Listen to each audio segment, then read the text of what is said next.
আল্লাহর নবী দু জাহানের বাদশা নবী হুজুরপুর নূর সাল্লাল্লাহু আলাইহি ওয়াসাল্লাম বলেন, আত-তাজিরু ইয়াহশুরুনা ইয়াওমাল কিয়ামাতি ফুজ্জারা। হাশরের মাঠে কিয়ামতের ময়দানে সমস্ত ব্যবসায়ীদেরকে গুনাহগার বেশি উঠানো হবে। নাউজুবিল্লাহ।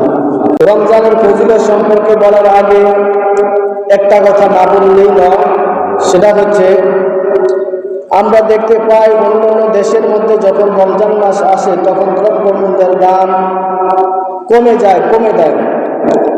কিন্তু এমন একটা বাংলাদেশের মধ্যে আমরা জন্মগ্রহণ করেছি যে দেশের মধ্যে রমজান মাস আসলে বান্দাদের প্রতি জুলুম করা হয়, অবিচার করা হয়, দ্রব্যমূল্যের দামটা বাড়িয়ে দেওয়া হয়। যেন বলি না, নাউজুবিল্লাহ। যারা ব্যবসা করে তাদেরকে একটা সময় দালাল বলা হতো। রাসূল পাক সাল্লাল্লাহু আলাইহি ওয়াসাল্লাম এই দালাল শব্দটাকে বাদ দিয়া এই দালাল জায়গার মধ্যে আত-তাজির ব্যবসায়ী বলে দিয়েছেন। যে ব্যবসাটা হচ্ছে ভালো কাজ, যে ব্যবসার ব্যাপারে আল্লাহ পাক রব্বুল আলামিন কুরআনুল কারীমের মধ্যে বলেছেন, আহাল্লাল্লাহুল বাইআ। আল্লাহ পাক রব্বুল আলামিন ব্যবসাকে হালাল করেছেন। এই হালাল ব্যবসাটার একটা সুন্দর নাম হবে। এই জন্য রাসূল পাক সাল্লাল্লাহু আলাইহি ওয়াসাল্লাম দালাল শব্দটাকে ডিলিট করে দিয়ে সেই জায়গার মধ্যে তাজির ব্যবসায়ী বলে ঘোষণা দিয়েছেন। জোরে বলি সুবহানাল্লাহ।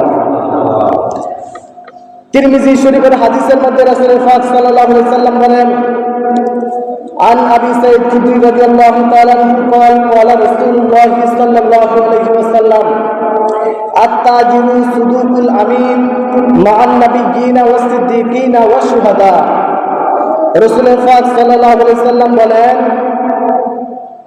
আত-তাজিরু সুদুকুল আমিন। যারা ব্যবসা করে সত্যবাদিতার সাথে, আমানতের সাথে যারা ব্যবসা করে, মিনান নাবিয়্যিনা ওয়াস সিদ্দিকিনা ওয়াশ শুহাদা, তাদের হাসর হবে শহীদদের সাথে, তাদের হাসর হবে নবীদের সাথে, তাদের হাসর হবে সিদ্দিকদের সাথে। জোরে বলি সুবহানাল্লাহ।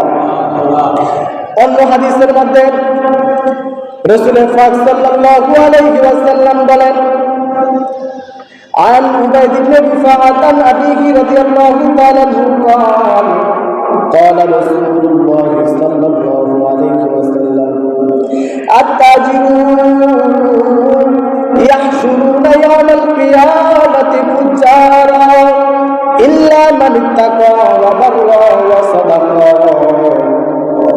আল্লাহর নবী দু জাহানের বাদশা নবী হুজুরপুর নূর সাল্লাল্লাহু আলাইহি ওয়াসাল্লাম বলেন, আত-তাজিরু ইয়াহশুরুনা ইয়াওমাল কিয়ামাতি ফুজ্জারা। হাশরের মাঠে কিয়ামতের ময়দানে সমস্ত ব্যবসায়ীদেরকে গুনাহগার বেশি উঠানো হবে। নাউজুবিল্লাহ। যারা ব্যবসা করে তাদেরকে হাশরের ময়দানে সমস্ত ব্যবসায়ীদেরকে গুনাহগার বেশি হাশরের ময়দানে উঠানো হবে। রাসূল বলেন, ইল্লা, তবে হ্যাঁ, মানিত্তাকা ওয়া বাররা ওয়া সাদাকা। যারা আল্লাহকে ভয় করে ব্যবসা করে, যারা ফরজগারিতার সাথে ব্যবসা করে, যারা সত্যবাদিতার সাথে ব্যবসা করে, তারা ছাড়া বাকি সকলেই গুনাহগার বেশি একত্রিত হবে। জোরে বলি নাউজুবিল্লাহ। যারা রমজান মাসে মানুষদেরকে দুর্বল ভেবে যারা দ্রব্যমূল্যের দাম বাড়িয়ে দেয়, এই মানুষগুলা মানুষের প্রতি জুলুম করে। রাসূল পাক সাল্লাল্লাহু আলাইহি ওয়াসাল্লাম বলেন, আয-যুলমু যুলমাতুল ইয়াওমাল কিয়ামাহ। এই দুনিয়ার জমিনের মধ্যে যে জুলুমটা, এই জুলুম করার কারণে হাশরের ময়দানটা আপনার অন্ধকারে পরিণত হবে। কবর জগতের মধ্যে তারা যাবে, কবরটা অন্ধকার হবে, হাশরের ময়দান অন্ধকার হবে, তারা আল্লাহর রহমত কখনো পাবে না। আল্লাহ পাক রব্বুল আলামিন আমাদেরকে সত্যবাদিতার সাথে ব্যবসা করে রাসূলের হুকুম, আল্লাহর হুকুম মানার তৌফিক দান করে সকলে বলি আমিন।